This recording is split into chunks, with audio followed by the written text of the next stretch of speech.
नमस्कार सांग मैंने जय जगन्नाथ। चलतु आज गोटे माने भल रेसिपी बनैबा हूँ बोईतालु डंक राई कखारू डंक राई। देखो मुझे कखारू डंक नहीं जापर चोपा माने कौन कहले पत्र को अलग करदे चोपा माने कौन कहल पारू जोड़ा कहते से बाहर करदे। बाहर करके छोट छोट खंड करके काटी नवा। देखो कौ साइज काटी एमती सब डंक गुड़ी को काटी नवा।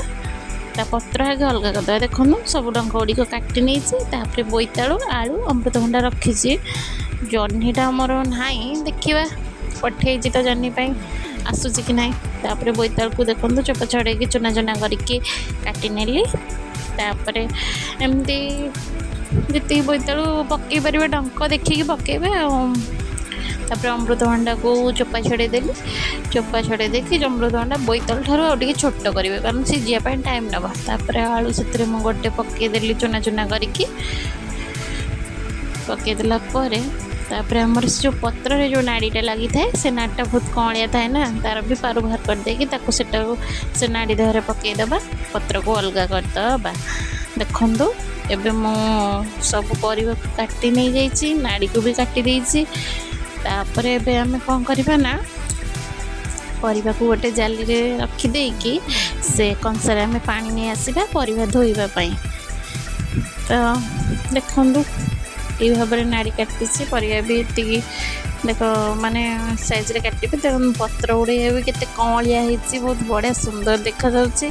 जिते कौलिया हो से स्वाद लगे माने भल टेस्ट लगे रायताटा। देखो एवं परिवा गुड़ा धोईकी से जाली रखी नहीं पानी लिगिड़ बोली गोटे पर गोटे परिवा धोईदेल। पत्र गुड़े बागे से चकोड़ी धोई नवा कारण बाली थाए ना बागे गोटे पर गोटे धोईदेली भलसे दली चकटिकी पूरा धोईदेवे। तापर देखो मोर माने मसला मु कालीर किछि थिला सरसो मसला अल्प टिके से जहारटा फ्रिज में नहीं आसली। तापर आमे सेथिरे किछि सोरिष पकेइबा। तापर हमर जीरा किछि पकेइबा माने रायता माने तो सरसो मसला ही पड़िबो। तापर मु प्याज गोटे नहीं जाइछि तो कचकच करी काटी देली। तापर रसुण को पापड़ा पापड़ा कर छड़ेदबा छड़े देकी ग्राइंडर जहाँ देदबा दे चलतु बाटिबा। ग्राइंडर कतिकी जीवा ग्राइंडर कतिकी आसला आलू को सांग सांग लाइन थिला पड़ेला। देखो पुणी भी सांग सांग पड़े आसला जा हो भाग्य भल। ग्राइंडर माने बाटी देली आगे सुखिला ग्राइंडिंग करदेवे। तापर रसुण पेस्ट देकी पानी दे ग्राइंडिंग कले भल चिकन हम। तापर मोटे सुखिला लंका नहीं जाइए सुखिला लंकाटा रायतारे भल भल लगे। गुंड मसलाटा माने कौन कहले गुंड माने लंका गुंडटा एत भल लगे। देखो मो जह्नी आसिकी पहुँचीगला। ए जह्नी को चोपा छड़े नहीं जावा। चोपा छड़े गोटा धोईदेवा धोई देकी काटिबा। चारि खंड करदेली टिके टिके टिके टिके पीस करदे पकईदेवे। कड़ाई बसई देती कड़ाई गरम होगी तेल पकईकी परिवा पकईकी संतुल दबा। स्वाद अनुसार लुण पकईदबा।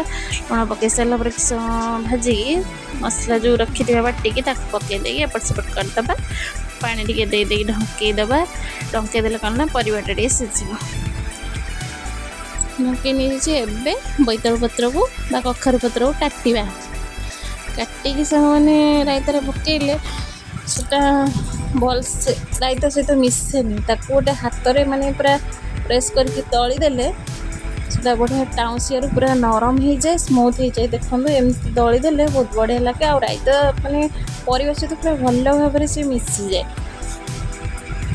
देखो मुझे सब जन पत्र गुड़िया दली नहीं टमाटो भी काटिक पकई दी। सब परिवा सीझीगला पत्र पकई देके एपट सेपट घांटीदबा।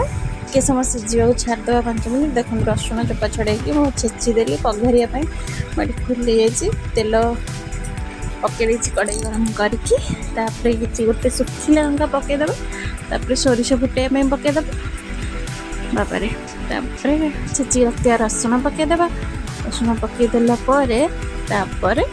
मोर रायता पकईदेला होगला पघरा। तो बढ़िया बास्ना दौर आ देखा भी बहुत बढ़िया रोज सांग मैंने।